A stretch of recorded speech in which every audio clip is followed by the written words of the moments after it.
Saudações, amados irmãos, queridos amigos, graça e paz seja sobre vós e família. Esse é o meu desejo da parte de Deus, o Pai, por meio do seu amado Filho, Cristo Jesus, nosso Senhor e Salvador. Para aqueles que não me conhecem, o meu nome é Gênesis, professo a fé adventista do sétimo dia e estou vindo a vós, em nome de Jesus, pela convicção do seu Espírito, assim acredito, trazer mais um tema da sua palavra para estudarmos juntos. E o tema que iremos abordar no nosso estudo, ele se encontra em Gênesis, no livro de Gênesis, capítulo 1, versículo 26. A nota tônica dessa passagem é: façamos o homem à nossa imagem. Mas vamos ler aqui essa passagem na íntegra. Então disse Deus, então o profeta escreveu, então disse Deus, grave essa palavra, disse Deus ou falou Deus. Façamos o homem à nossa imagem conforme a nossa semelhança. Os irmãos saberão o porquê eu estou trazendo essa passagem como base do nosso estudo.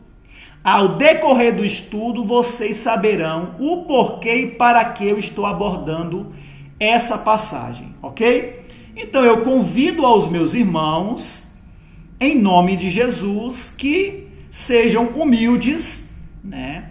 E vão até o fim do estudo, para vocês saberem, né, o que eu acredito e o que eu estou tentando transmitir com esse estudo que estou vos trazendo, ok? Vamos lá. Aqui tem um comentário inicial e vocês poderão, né, de início, saber o porquê e para que eu estou trazendo esse tema. Mas eu peço que vocês gravem isso aqui, ó. Disse Deus, tá? Façamos o homem à nossa imagem. Então, Deus disse. Fazendo uma leitura rápida e básica do texto acima, que lemos, podemos compreender de maneira simples que o texto e contexto mostra um Deus que fala, ou expressa um propósito, um desígnio, uma vontade a ser executada. Vemos isso claramente no texto, né? O texto também mostra que esse Deus que expressa o propósito não está só, pois a palavra verbal, façamos, indica mais de uma pessoa na obra da criação. Então, nós vemos também isso no texto, né? Que o Deus que expressa, né, no início ali, disse Deus, ele não está só nessa obra.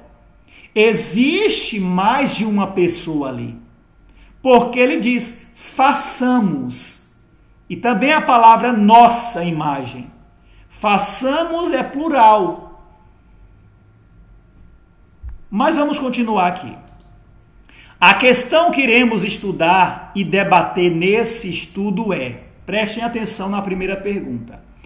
Quem é o Deus que fala no início do texto? E com quantas pessoas ele está a falar?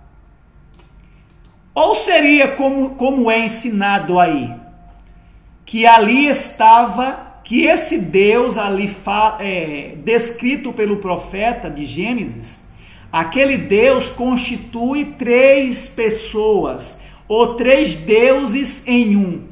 Falando no mesmo momento, façamos o homem à nossa imagem. Ou esse Deus ali, ele seria um ser pessoal,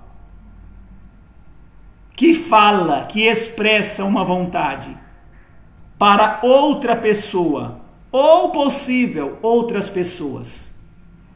Vamos chegar lá. Eu só peço que os irmãos, né, tenham paciência, humildade, né, para buscar compreender, né, entender primeiro as perguntas e depois compreender, né, através dos textos as respostas para essas perguntas.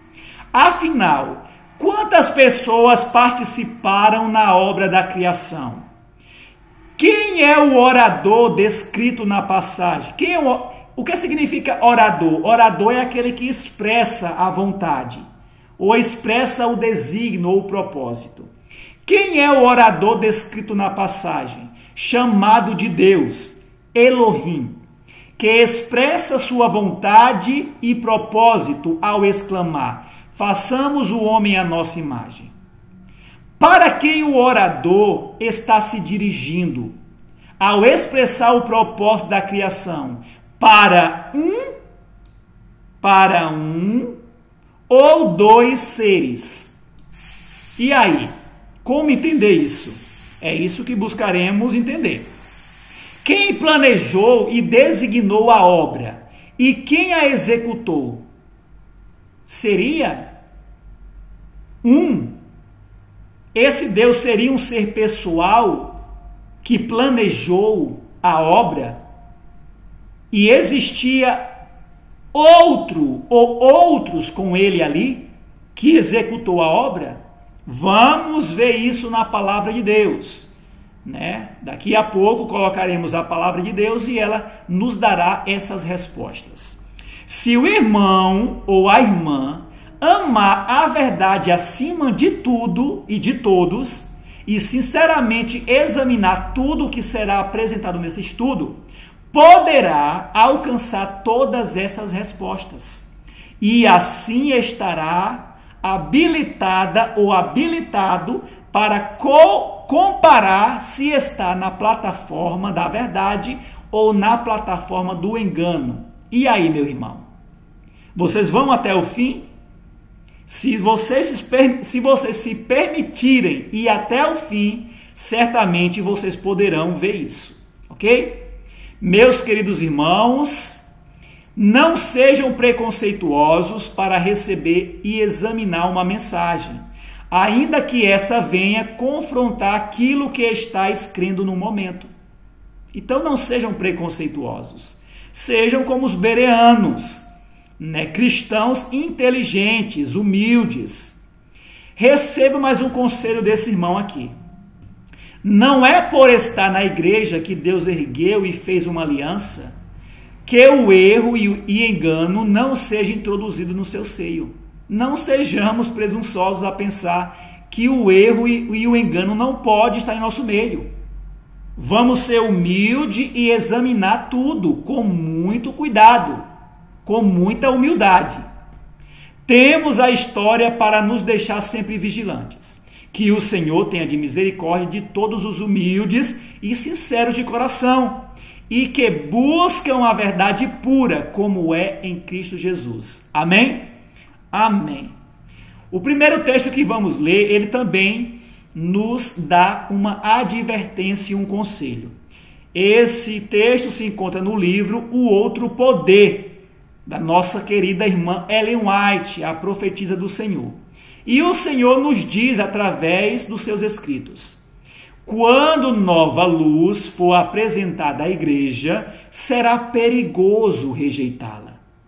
Não estou a falar aqui com isso que vocês têm que aceitar o que eu vou apresentar, não é isso. Vocês vão entender o porquê eu estou colocando esse texto.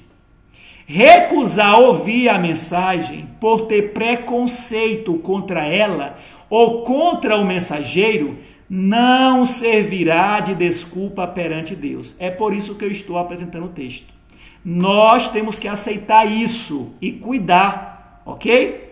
Condenar aquilo que não foi analisado com humildade ou compreendido o que o outro está expressando, não nos exaltará aos olhos dos que são sinceros em suas buscas da verdade.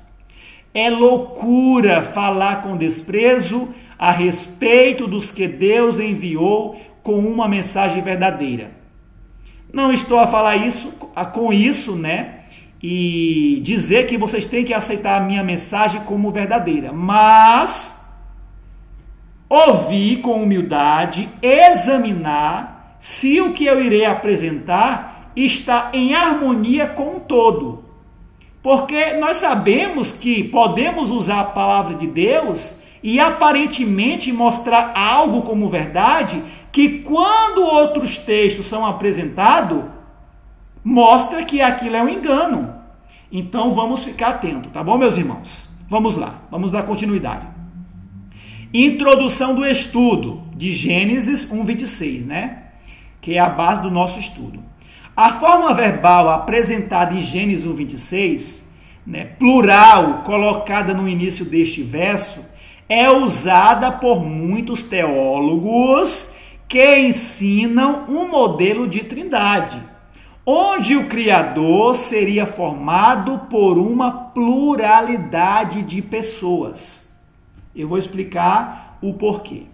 Segundo essa doutrina, o Deus descrito em Gênesis 1:26 seria constituído de 3 pessoas, ou seja, é ensinado que ali estava o Deus Pai, o Deus Filho e o Deus Espírito Santo. Ou seja, conclusão da doutrina.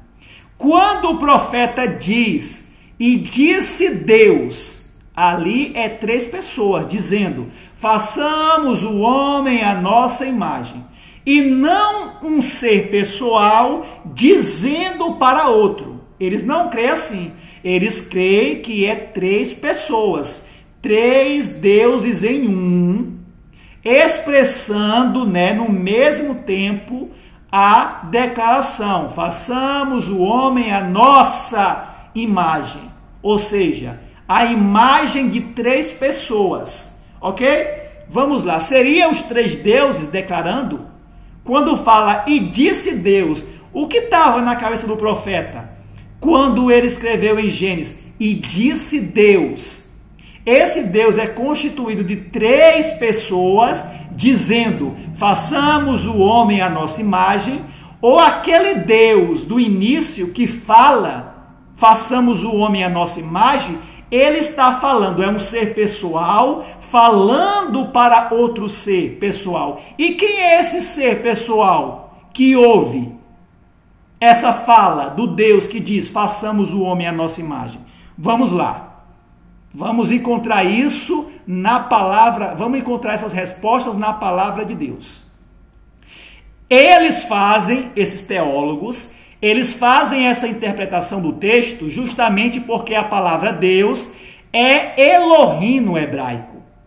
E a palavra Elohim é uma pluralidade, a qual pode ser tanto entendida como pluralidade de majestade, grandeza ou deuses. Então essa palavra, ela pode ser aplicada. Eu não vou entrar muito nessa questão, tá? Porque é uma questão complexa. Eu posso apresentar esse estudo de maneira clara. Mas para alguns, né, que usam essa questão, esse argumento, eu estou fazendo aqui um resumo do que eles creem, como é que eles usam. Essa palavra Elohim, né, a palavra Deus ali, ela é Elohim. E a palavra Elohim, ela é plural. Mas esse plural pode ser aplicado tanto para majestade, grandeza, como também a deuses, né? Mais de um Deus. Ou seja, poderia ser 2, 3 deuses ali, né? É isso que vamos estudar, ok?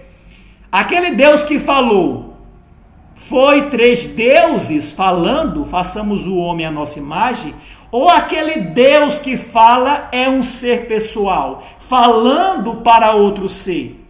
É isso que buscaremos entender, ok? Então aqui está no hebraico, né? Aqui está, e disse Elohim, e disse Deus, né? Elohim pode ser usado tanto no plural, de majestade, de grandeza. Por exemplo, o irmão Moisés, quando ele foi designado a ir a Faraó, ali é dito que Deus o constituiu por Deus, por Elohim. Era Moisés 3? Não. Moisés era 1. Mas quem estava com Moisés? O seu irmão Arão, né? Mas a aplicação do termo Elohim foi colocado sobre Moisés, te constituir por Deus, né? Lá em Êxodo, te constituir por Deus, o próprio Deus falando para Moisés, te constituir por Elohim diante de Faraó. Então aquele Elohim é um Elohim de autoridade, de majestade sobre outra pessoa, ok? Mas vamos lá, eu vou explicar isso de maneira clara, porque aqui é uma questão complexa, né? É hebraico, mas vamos lá. O que eu vou apresentar aqui é de maneira clara, que até uma criança vai entender, ok? Comentário. Para sairmos desse embate, da controvérsia, da interpretação de Gênesis 1:21, precisamos recorrer a textos bíblicos e dos testemunhos do Espírito de profecia. E saberemos, assim, quem é o orador da passagem de Gênesis 1:26, para quem ele está se dirigindo, quando diz, façamos o homem à nossa imagem, e quem é que está em conversa com ele. Quem é? É mais dois? É mais um? Vamos lá. Dessa forma, saberemos se a palavra Elohim se aplica à pluralidade de majestade, ou seja, era um ser majestoso, de uma autoridade acima de todas, de uma grandeza acima de todos, ou era três pessoas, ou a deuses, né, como está sendo ensinado pela teologia em nossas igrejas. Vamos lá. E a proposta desse estudo é examinar o texto de Gênesis 26, para ver se essa interpretação contextual que os doutores da teologia estão a fazer é consistente com a Bíblia. Será que ela se sustenta, essa teologia, com a Bíblia e com o Espírito de profecia, a lei e os testemunhos? Será? Vamos ver. Vamos ver isso. Vamos abrir a palavra da verdade e ela nos dará essas respostas para a honra e glória de Deus e do seu amado Filho unigênito, Cristo Jesus. Amém. O primeiro texto que vamos ler para entender essa questão de forma clara, ok? Não com esse enredo teológico, né? Esse malabarismo que é feito, né? Para se explicar uma coisa, torna uma coisa mistério, quando ela pode ser explicada de maneira clara, direta, né? Que até uma criança pode entender. O primeiro texto está em Provérbios.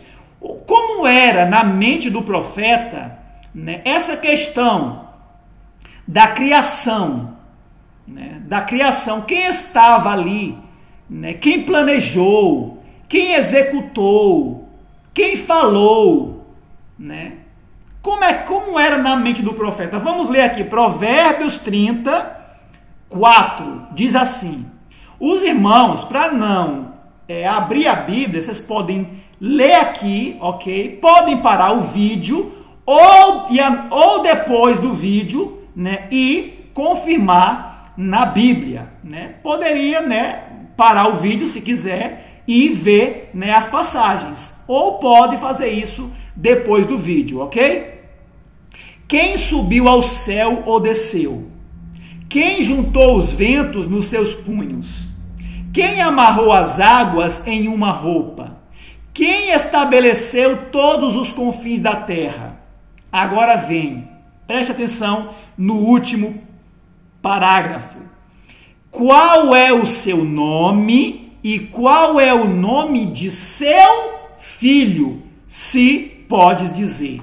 Então o profeta fala aqui, né, das maravilhosas obras de Deus, do que ele fez, e no final ele faz uma declaração muito importante, que já nos dá uma dimensão, né, dessa questão, dessa relação desse Deus na criação. O que é que ele nos fala no final? Qual é o seu nome? Falando de um ser, né?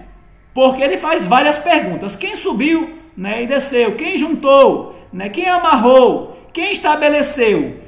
Aí no final ele faz uma pergunta, né, que está de acordo com todas as outras perguntas. Qual é o seu nome? qual é o seu nome? E qual é o nome do seu filho? Então aqui existe quantas pessoas? Nesse contexto, ok? 2 pessoas. Quem? O pai e o filho. Por quê? Se é o filho, existe o pai. Então existe uma relação aqui de pai e filho. Mas espera aí, isso é ensinado? Porque alguns ensinam que Cristo só é filho depois que ele nasceu na humanidade. Mas nós vamos ver que Cristo já tinha uma posição de filho, tá? Não vou entrar no estudo que mostra se ele foi criado, se ele foi gerado, né? Não, tá? Mas aqui nesse contexto mostra que na mente do profeta, Cristo, nesse tempo, ele era o filho de alguém. Quem é esse alguém? Seria o Deus que falou lá em Gênesis 1:26? E ele falou para quem? Seria para o filho? Façamos o homem à nossa imagem? Ou existiria mais outra pessoa? Vamos ver. Mas aqui diz qual é o seu nome, um C, e qual é o nome do seu filho, outro C, 2 pessoas. Vamos pegar agora um texto da irmã Ellen White, que se encontra no livro Patriarcas e Profetas, capítulo 8, versículo, ou parágrafo 6. E também ela usa Provérbios 8, capítulo 8, 22 ao 30, tá? Vamos ler o que ela nos diz. Olha que interessante e bem claro. O soberano do universo não estava só em sua obra de beneficência. Então, façamos, tá certo, mais de uma pessoa. O soberano do universo não estava só. Irmãos, para entendermos a palavra de Deus, nós não podemos, fazer uma bagunça. Por exemplo, o soberano do universo não estava só. Não, gente, o soberano pode ser o Pai, pode ser o Filho, pode ser o Espírito Santo. Não. Nós temos que colocar ordem. Quando fala o soberano, está falando de quem? Quando fala outra pessoa no contexto, está falando de quem? Então eu preciso colocar em ordem para que a minha mente tenha a impressão correta, a compreensão correta. Senão vira uma bagunça. E Deus é um Deus de ordem. Ele quer que tenhamos uma fé inteligente, uma compreensão inteligente, racional, ok? E não um mistério, ok? Então aqui diz, o soberano do universo não estava só em sua obra de beneficência. Tinha ele, o soberano, tinha com ele um companheiro, um cooperador que poderia apreciar seus propósitos e participar de sua alegria ao dar felicidade aos seres criados. Então aqui, de maneira clara, existe um soberano. Quem é? Qual é o seu nome? É o Pai, Qual é o nome do seu filho? É o Filho do Pai, de Deus, ok? E aqui ela diz, o soberano do universo não estava só, tinha um companheiro. Quem era esse companheiro que estava com o soberano? Quem era? Vamos lá, continua o texto. O unigênito de Deus. Era um com o eterno Pai, um em natureza, caráter e propósito, o único ser que poderia penetrar em todos os conselhos e propósito do Pai, do soberano. Seria esse soberano o Deus que disse?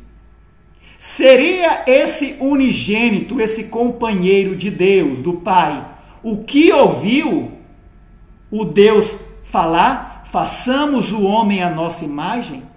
O que é que vocês acham? Vamos lá, vamos mais à frente e vocês saberão se a minha pergunta é uma pergunta afirmativa, ok? Vamos lá. Seu nome, o nome do unigênito, do Pai, que estava com ele, né? Será maravilhoso conselheiro, Deus forte, Pai da eternidade, príncipe da paz. Isaías 9:6. Por que um Deus forte? O maravilhoso conselheiro. Os conselhos que Cristo dava, ele recebia de quem? Do Pai. Ok? Deus forte. Por que Cristo era um Deus forte? Porque Deus, o Pai, estava sobre ele. E porque o Filho estava em comunhão com o soberano, com o Pai. Ok? Mas vamos continuar aqui, ó. Ela continua, Isaías 9:6. Suas saídas são desde os tempos antigos, falando do Filho.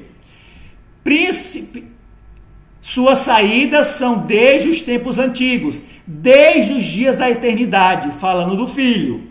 Miqueias 5:2. E ela continua, e o Filho de Deus, do soberano do universo, né, declara a respeito de si mesmo. Olha o que Cristo diz a respeito de si mesmo. O Senhor, quem é o Senhor? Seu Pai, seu Deus, o soberano, ser pessoal que estava com ele, né? Lá no início, no princípio.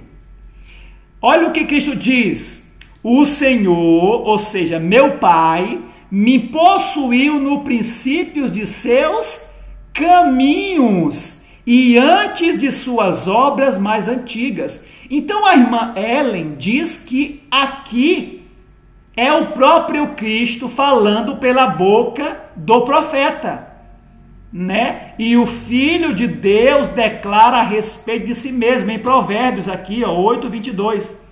O Senhor me possuiu, ou seja, o meu Pai, o meu Deus me possuiu no princípio dos seus caminhos, antes de suas obras mais antigas. E ela continua, quando compunha os fundamentos da terra, então eu, Filho, estava com ele, com meu Pai, e era seu aluno. Olha que relação linda de pai e filho. Então, o Pai realmente é o Pai, mas como é que Deus, o Pai, né, é Pai de Cristo, se a doutrina que é ensinada hoje diz que isso é metafórico, é funcional e só se aplica quando Jesus nasceu na humanidade? Isso é uma mentira.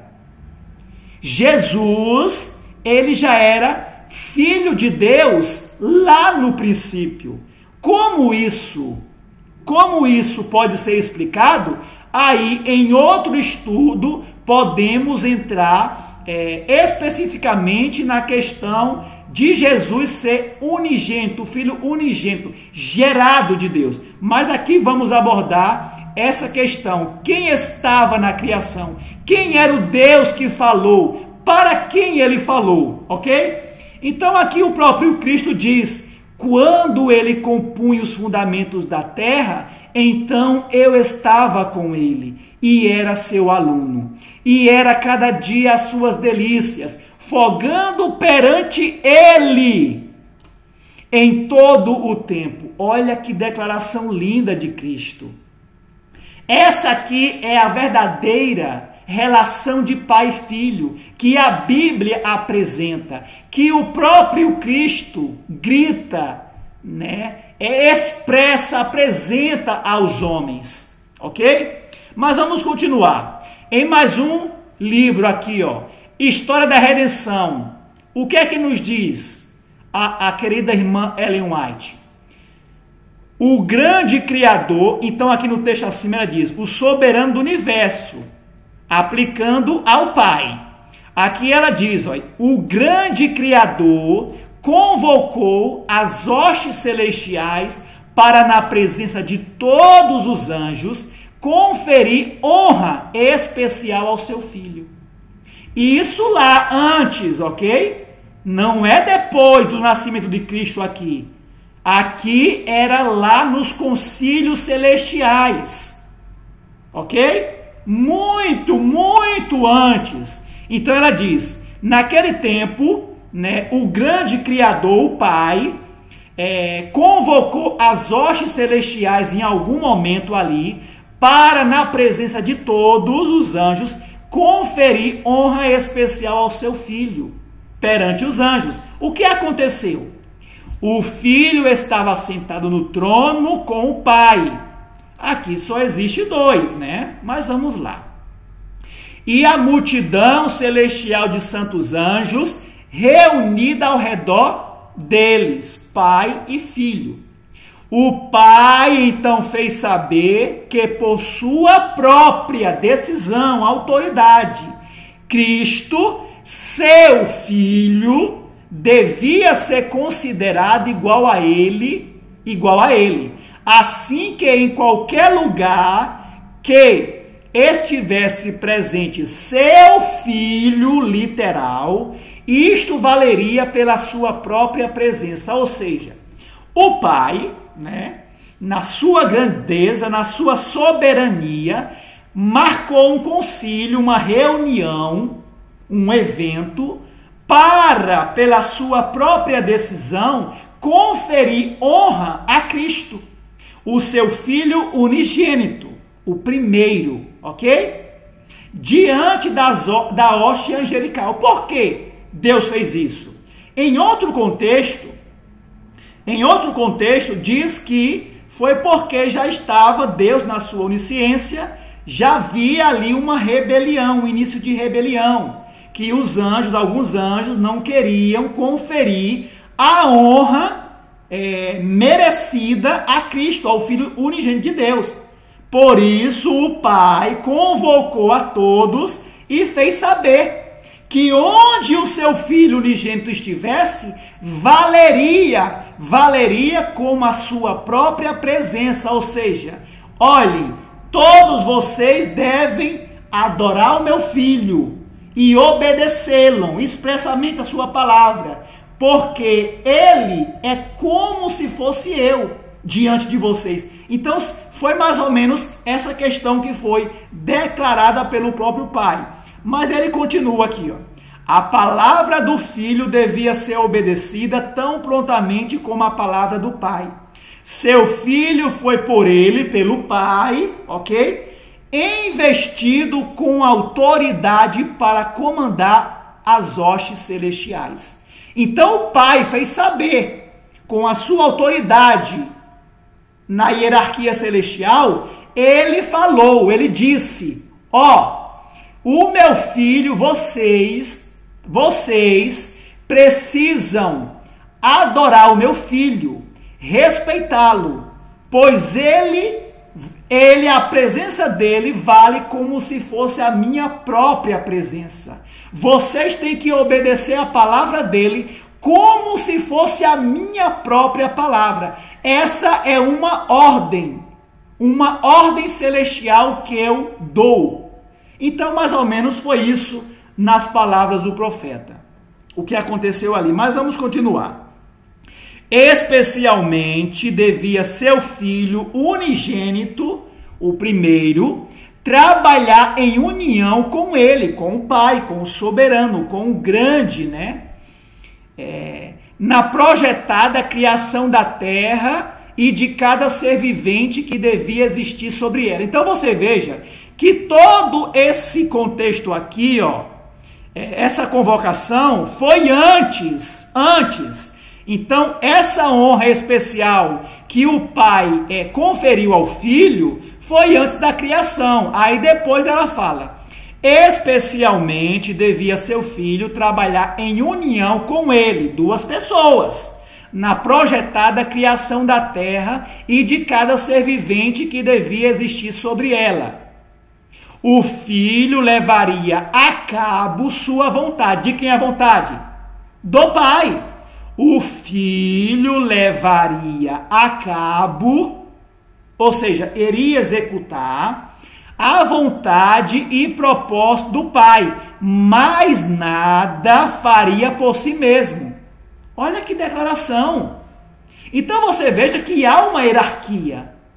Há um soberano acima de todos. E esse soberano é o Pai. A doutrina da Trindade diz que isso não existe. Todos são coiguais, ninguém depende do outro, ninguém é maior do que o outro, né? Não, a Bíblia e o Espírito de Profecia não mostra isso. Você vai ficar com o quê? Com a Bíblia e o Espírito de Profecia ou o que os homens estão a ensinar? Mas vamos continuar. Olha o que aconteceu. O filho levaria a cabo sua vontade e propósito, ou seja, de criar o homem. Façamos o homem à nossa imagem. Mas nada, ou seja, nada, o filho, nada, faria por si mesmo. A vontade do Pai seria realizada nele e por meio dele. Mas, Gênesis, seria então o Pai, o Deus que fala, façamos o homem à nossa imagem. Você quer dizer que é o Pai? Eu digo e vou mostrar na palavra de Deus que sim. É o Pai que fala. O Deus que fala ali não é três, mas um falando para o Filho. Vamos continuar. Depois disso, que o Pai convocou essa hoste angelical e conferiu honra especial ao Filho, e disse que todos deveriam honrar e adorar o seu Filho como se fosse a sua própria presença, o que aconteceu? Lúcifer estava invejoso e ciumado de Jesus Cristo, ou seja, o Filho de Deus. Por que ele estava invejoso? Porque Deus conferiu honra a Cristo e colocou numa posição mais exaltada que todos os anjos, serem criados pelo próprio Cristo. Então, Satanás começou, a rebelião começou aqui, né? Lúcifer estava invejoso e ciumado de Jesus Cristo. Todavia, quando todos os anjos se curvavam ante Jesus, reconhecendo sua supremacia pela ordem do Pai e alta autoridade conferida pelo Pai e direito de governar sobre os anjos, ele, Lúcifer, curvou-se com os outros anjos, mas seu coração estava cheio de inveja e rancor. Mas vamos continuar. Cristo tinha sido introduzido no especial conselho de Deus. Quem é esse Deus? Sim, aquele que falou, façamos o homem à nossa imagem. Na consideração de seus planos, ou seja, o Filho foi introduzido em especial na ordem, nos planos, nos desígnios de Deus, do Pai. Foi ao Filho conferido isso, e não a Lúcifer. Cristo tinha sido introduzido no especial conselho de Deus, na consideração de seus planos, enquanto Lúcifer não participara deles, ou seja, Deus não passou os seus propósitos para Lúcifer, mas para o seu Filho unigênito. E assim Lúcifer criou no seu coração inveja e rancor contra o Filho de Deus e contra o próprio Deus. Mas Cristo era reconhecido como soberano do céu. Seu poder e autoridade eram os mesmos de Deus. Por quê? Porque Deus, o Pai, assim ordenou, fez saber que assim deveria o Filho ser recebido, obedecido e adorado como tal. Mas continuando, olha aqui, ó, história da redenção ainda. Deus, depois que a terra foi criada, com a sua vida animal, o Pai e o Filho levaram a cabo seu propósito, planejado antes da queda de Satanás, de fazer o homem à sua própria imagem. Quem estava aqui? O Pai e o Filho. Eles quem? O Pai e o Filho, não outro, tinham operado juntos na criação da terra e de cada ser vivente sobre ela. E agora disse Deus ao seu Filho, façamos o homem à nossa imagem. Gênesis, então quem foi o Deus que falou aqui? E agora disse Deus ao seu Filho. Então quem foi que disse? Foi 3 seres? Não, foi um. O Deus de Gênesis 1:26 é o Pai. E quem é que recebe a ordem ou o desejo? Façamos o homem à nossa imagem. O filho. E é o filho que leva a cabo. Olha, o filho levaria a cabo sua vontade e seus propósitos. De quem? Do pai. Mas nada faria por si mesmo, ou seja, não era algo originado na mente do filho, era originado na mente do pai. É isso que a doutrina da Trindade não aceita, e muitos têm se encaminhado por essa vereda enganosa. Ainda que usem muitos textos para apresentar essa doutrina, ela não se sustenta como um todo com a palavra de Deus, ok? Então aqui, e agora disse Deus ao seu filho. Então quem expressou o orador, que eu perguntei lá em cima, o orador é o Pai. O Deus ali não é um Deus triuno, ou na pluralidade de três pessoas, mas na pluralidade de soberano, de uma alta autoridade até acima do próprio filho, porque a ordem vem do pai, tudo vem do pai. Então, em autoridade, o pai está acima do seu filho, nesse sentido, mas ambos são um, em caráter, desígnio e propósito, ok? Mas vamos aqui, ó, olha o que diz aqui, ó. Mas quando Deus disse ao seu filho, façamos o homem à nossa imagem, Satanás teve ciúme de Jesus. Ele desejava ser consultado sobre a formação do homem. E porque não o foi, encheu-se de inveja, ciúmes e ódio de Jesus. Ele desejou receber no céu a mais alta honra depois de Deus. Quem recebeu a mais alta honra depois de Deus? Jesus, pelo próprio Deus. Quem é o Deus de Gênesis, então? Que disse, e disse Deus, o Pai. Porque é o Pai que expressa, façamos o homem à nossa imagem. Porque o projeto é da mente dele. Mas quem é que executa o projeto? O seu Filho unigênito. Então, de maneira clara, só que a teologia, que eu chamo de satânica, que está dentro das nossas igrejas, que muitos têm aceitado, ela ensina que isso não é literal, que o Deus ali é um Deus triuno, e não é. Uma criança, de maneira clara, entende que não é. Porque quando os profetas falam o Deus ali de Gênesis, o Deus é uma aplicação ao Pai. Ah, mas por que o Filho é chamado de Deus? Aí já é outro estudo, ok? Já é outro estudo, tudo bem? Mas dentro do contexto que temos estudado aqui, o Deus ali é uma aplicação direta ao Pai. E o Elohim, que é um plural de majestade, de grandeza, ou seja, o Pai está no topo. Todas as cabeças são dirigidas pela cabeça do Pai. Até o próprio Cristo é dirigido. Você veja, nada do que ele fez aqui, ó. O Filho levaria a cabo sua vontade do Pai e seus propósitos, mas nada faria por si mesmo. Ou seja, tudo, a vontade do Pai seria realizada nele. O que é a vontade do Pai? De fazer o homem, fazer a criação. Esse projeto não originou na mente de Cristo. Gênesis, você está diminuindo a Cristo, não. Para Cristo é uma honra, é uma alegria saber que ele depende da mente do seu Deus e Pai. Não é desmerecer ele.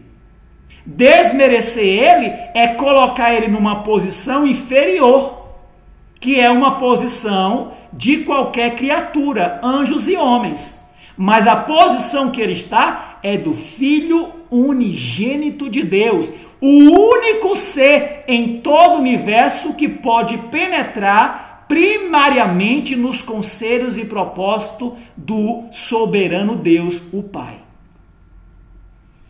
Ok? Então aqui nós já temos claro, distinto. Mas quando Deus, quem? O Pai, sem bagunça, Deus pode ser o Pai. Não, o Deus aqui é o Pai, o ancião de dias. Não me venha com essa narrativa teológica, porque aqui o texto é claro, ok? Eu estou falando isso para aqueles que defendem essa doutrina. Mas eu sei que existem pessoas sinceras, humildes, que estão dentro desse erro, na sua sinceridade, mas Deus despertará e dará a oportunidade de saírem desse engano em nome de Jesus, para a honra e glória do eterno Deus. O Filho de Deus foi o próximo em autoridade ao grande legislador. Aqui está o plural, o Elohim. Por que plural? Plural de majestade, de grandeza. O Deus Elohim de Gênesis é um Deus de majestade, é o Pai, ele está acima de tudo e de todos, ok? Todo o exército, vou botar aqui, ó. O Filho de Deus foi o próximo. O que é o próximo? Pode ser entendido como segundo, né? Como segundo em autoridade ao grande legislador. Quem? O Pai. Todo o exército celestial foi convocado para comparecer perante o Pai, a fim de que cada caso ficasse decidido. Isso no céu, ok?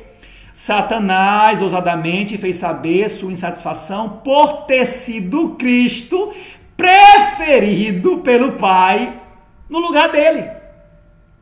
Permaneceu orgulhoso, instando que devia ser igual a Deus. O que é ser igual a Deus? É ser um segundo Deus?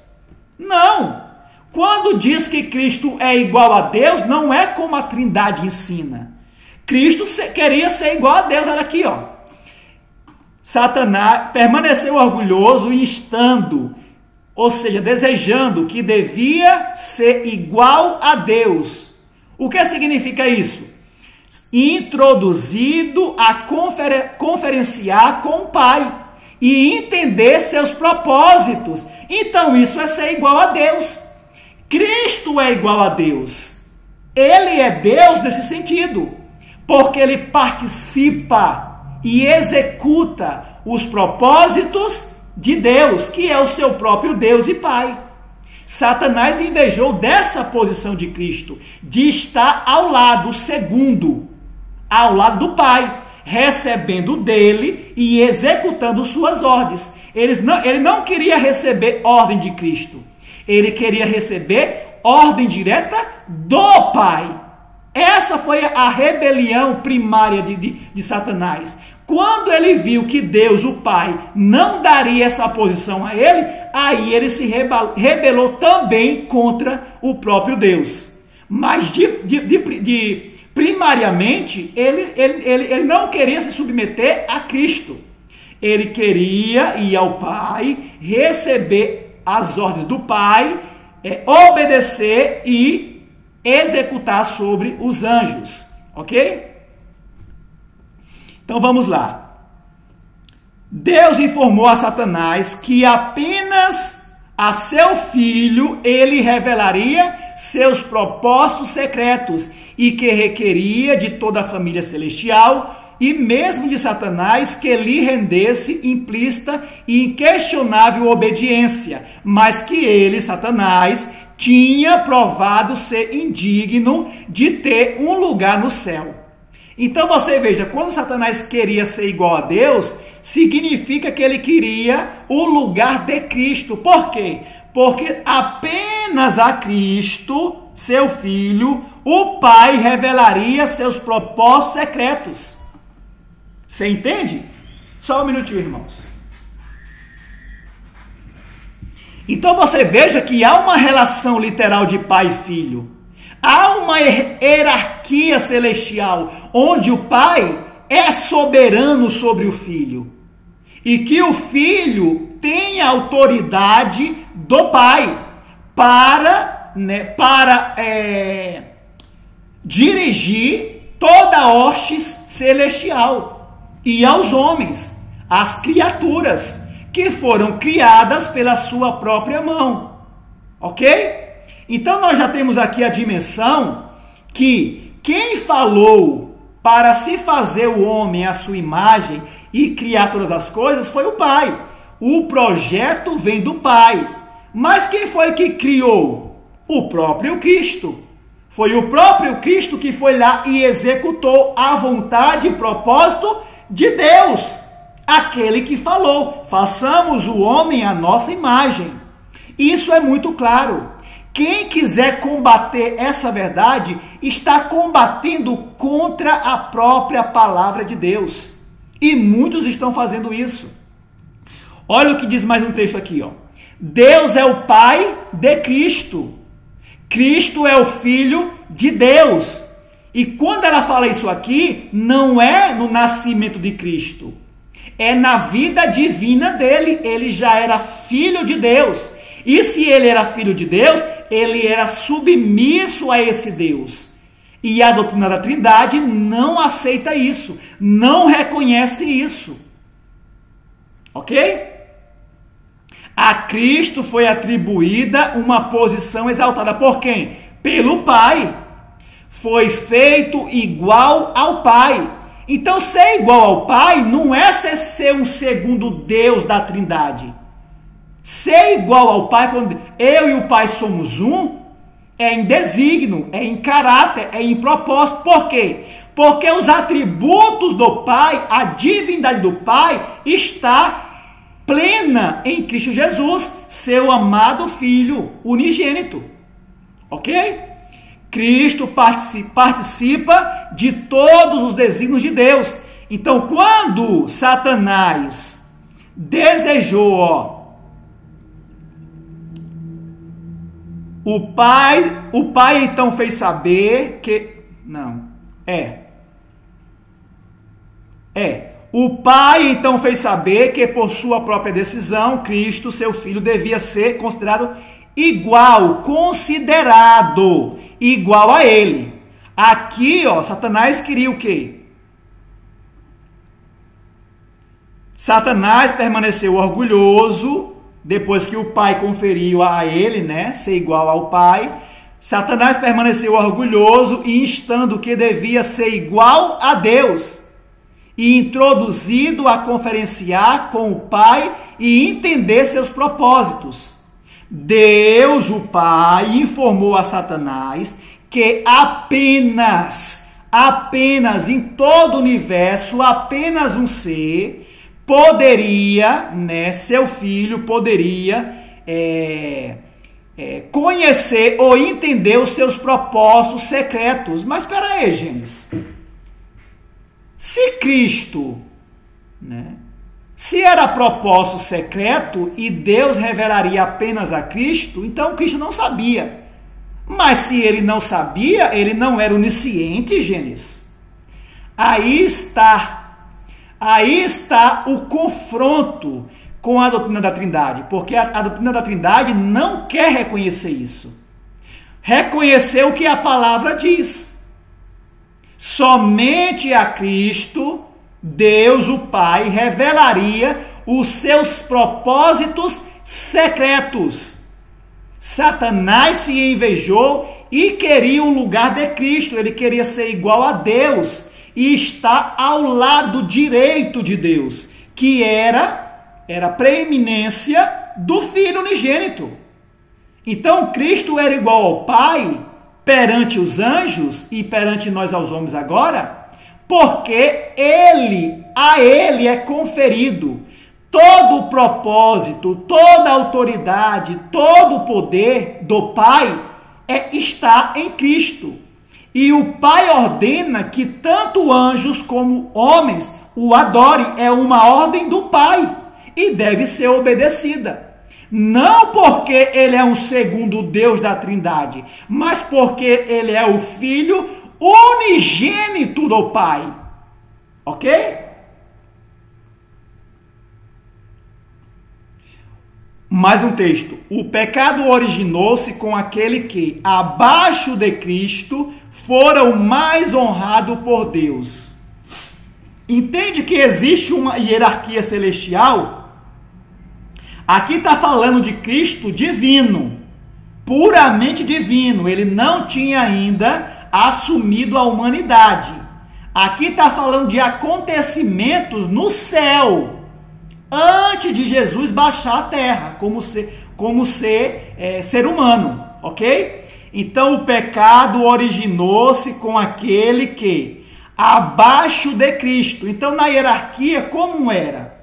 Existia o Pai soberano, tudo procede dele, toda revelação, todo conforto, toda graça, tudo procede do Pai. Por meio de quem? Daquele que está ao seu lado direito. Quem? Seu Filho unigênito. Na hierarquia do céu, antes da rebelião de Satanás, ele era o terceiro. Existia o Pai, existia o Filho e existia Satanás. E depois as outras classes de anjo. Mas dentro da hierarquia, esses três era a posição mais alta: o Pai, Cristo e Satanás.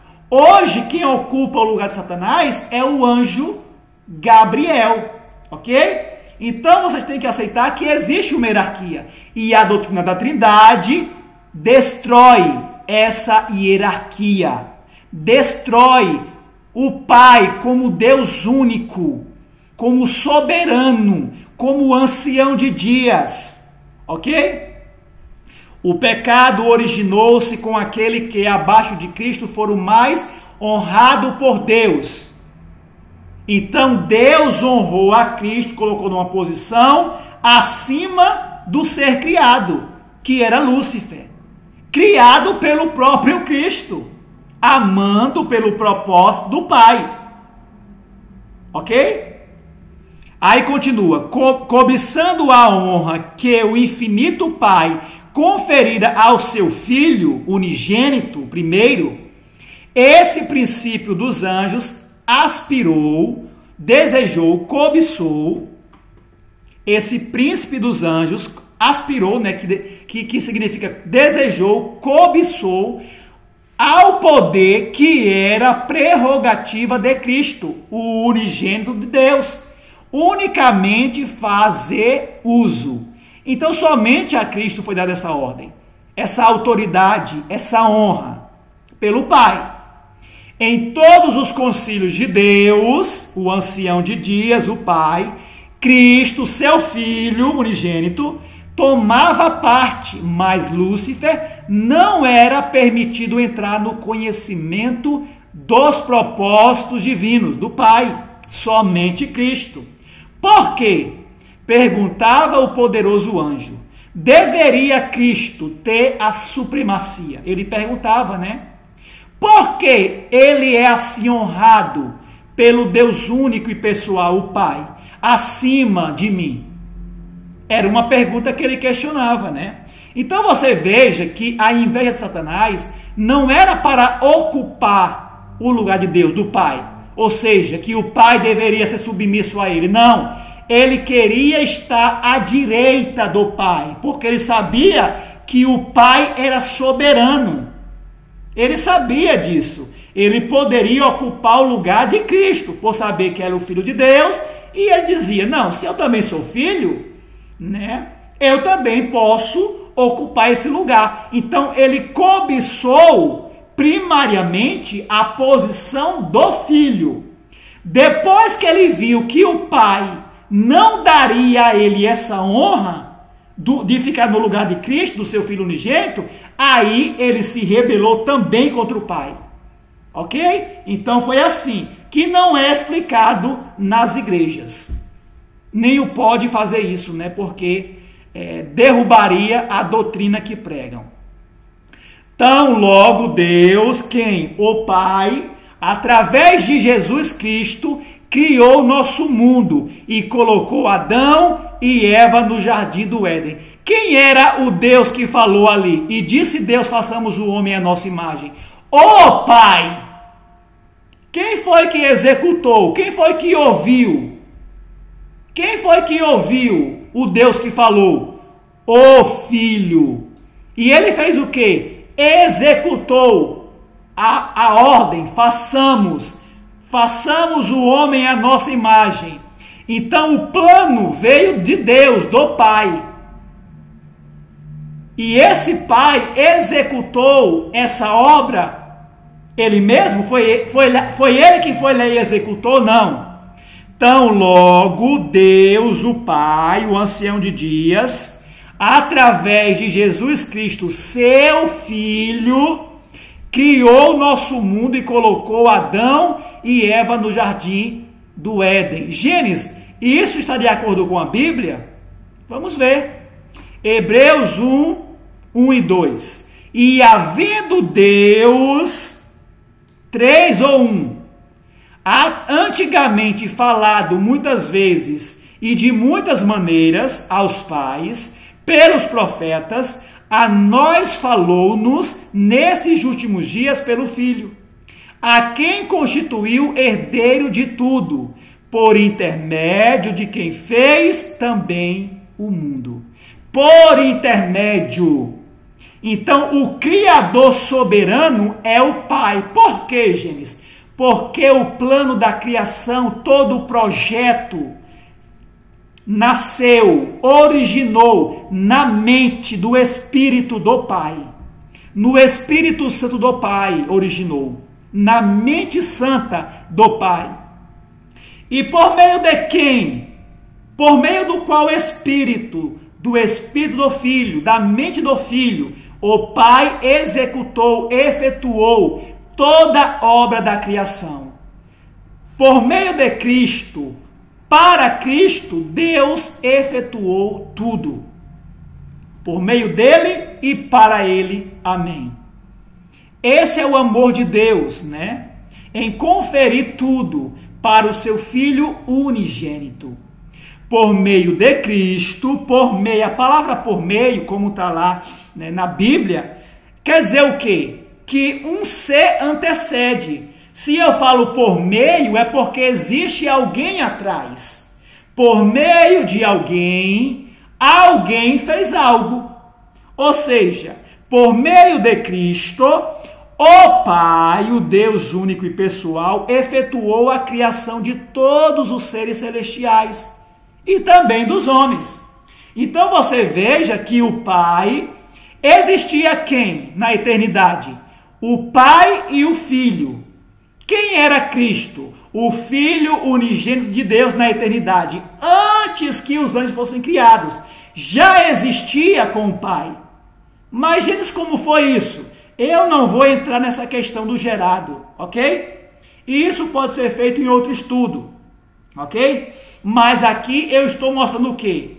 Que por meio de Cristo, o Pai, Deus, fez os anjos primeiros e depois houve essa rebelião, que houve a inveja, os ciúmes da posição do Filho unigênito, que os anjos não aceitaram Jesus como Filho unigênito de Deus e se rebelaram contra o próprio Deus, na pessoa do Filho, né? Só que na eternidade já existia, desde a eternidade já existia dois seres, o Pai e o Filho. Só que o Pai, por intermédio do Filho, criou primeiramente os anjos e depois criou os homens, ok? Por intermédio. O grande Criador é o Pai. O que cria, que vai lá e executa a criação do Pai, é o seu Filho. Esse é o entendimento que muitos que hoje se encontram na igreja nunca, jamais aceitarão. Porque para aceitar essa verdade, eles têm que rejeitar a Trindade, o Deus triuno, que são três seres pessoais, distintos, cada um sendo Deus, que formam um único Deus, né? São independentes um do outro, ninguém é submisso, né? Ninguém recebe nenhum plano para executar porque já sabe. Isso é um engano, isso é um mistério satânico que a própria Igreja Católica defende. E hoje a Igreja Adventista, depois da morte dos pioneiros, aceitaram essa doutrina satânica. Mas você, meu irmão, sincero e humilde, que ama a verdade, você tem que tomar uma decisão hoje,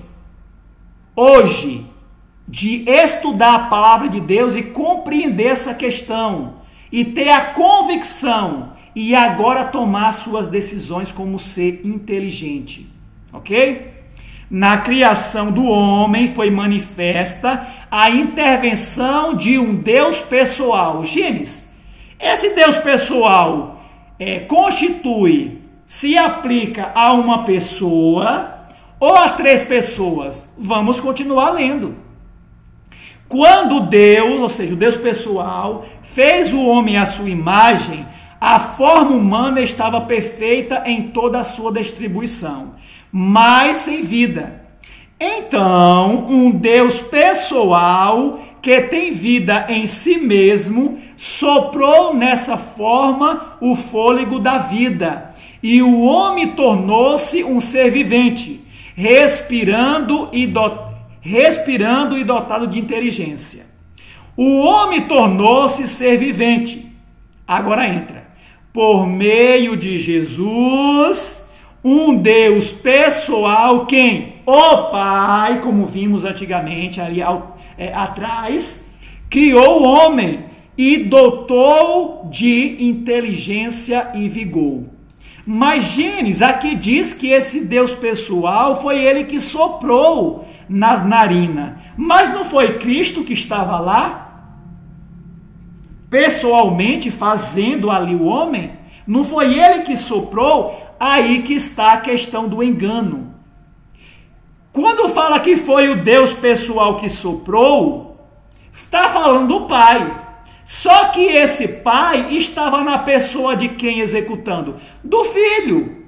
Então foi o Pai, foi o Deus pessoal. Não de maneira física, mas na pessoa do seu Filho unigênito. É isso que as pessoas não entendem quando fala. E Jesus era Deus no princípio. Como era que Jesus era Deus? Ele era o Verbo, estava com Deus e era Deus. Ele era Deus na criação. Quando Cristo estava ali criando, era como se fosse o próprio Deus. Por quê? Porque Cristo estava executando exatamente o propósito de Deus. Então, Cristo era Deus. Só que a doutrina da Trindade cega as pessoas e quando elas vão ler a palavra, elas leem com um óculos da Trindade. Aí, tá vendo? Ó, Jesus é Deus. Jesus era Deus. Mas era Deus como? Se ele estava com Deus no princípio. E ele era Deus. Por que ele era Deus? Porque Deus estava nele executando. Mas ele era o Filho de Deus. Ele era Deus, a palavra era tem um sentido que quando você entende dessa maneira, você entende o quê? Ele era Deus. Quem era o Deus que ele era? O seu próprio Deus e Pai. Como ele era Deus? Em caráter, propósito e desígnio.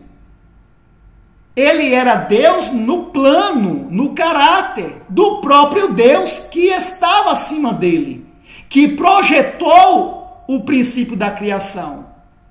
Só que as pessoas não querem entender assim, infelizmente.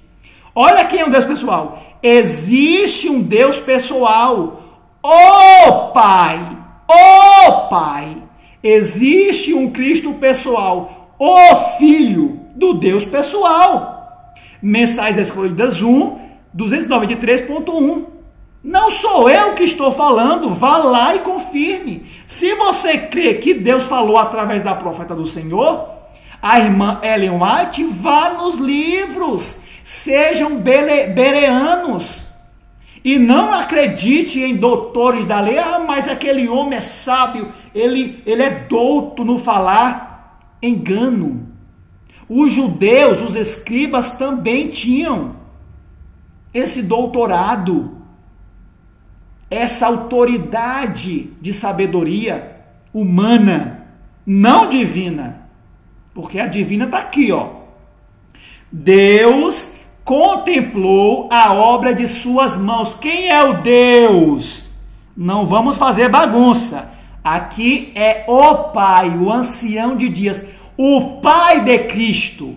Deus contemplou a obra de suas mãos, mas foi as mãos do Filho. É as mãos dele, porque estava executando o quê? A vontade do Pai. Então Deus, o Pai, contemplou a obra de suas mãos, realizada por intermédio de Cristo, seu Filho unigênito, e declarou: muito boa. Façamos o homem à nossa imagem. Ele, o Pai, o Deus que falou em Gênesis, contemplou um mundo perfeito, no qual não havia traço de pecado, não havia imperfeição. Este é o livro Cristo Triunfante. Então está aí, meus irmãos. A palavra está aí de maneira clara. Irmãos, eu estarei colocando aqui ao final do nosso estudo, eu estarei colocando aqui o meu WhatsApp, ok? Para que todos os irmãos possam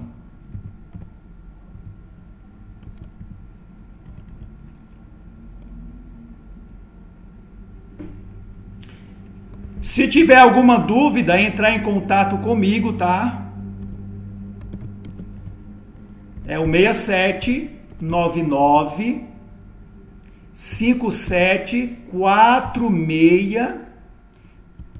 574652. Gênesis. Eu acho até que ficou bom, né? Gênesis falando de Gênesis. Na verdade, o meu nome foi pedido Gênesis, o primeiro livro da Bíblia, só que no cartório colocaram apenas Gênesis. Mas enfim, meus irmãos, eu espero que todos possam ter entendido. Podem assistir mais uma vez, ok? Podem ir nos livros conferir, tá? Mas aí está uma verdade linda e maravilhosa da relação eterna de pai e filho. Não existe, ainda que existe textos usados que aparentemente mostre uma trindade ou um Deus triuno, três deuses em um. Quando você estuda a palavra de Deus com sinceridade, você vai ver que não há harmonia, não existe lugar para uma trindade quando você estuda o todo da palavra de Deus, ok? Um abraço a todos, Deus vos abençoe, esse é o meu desejo em Cristo Jesus.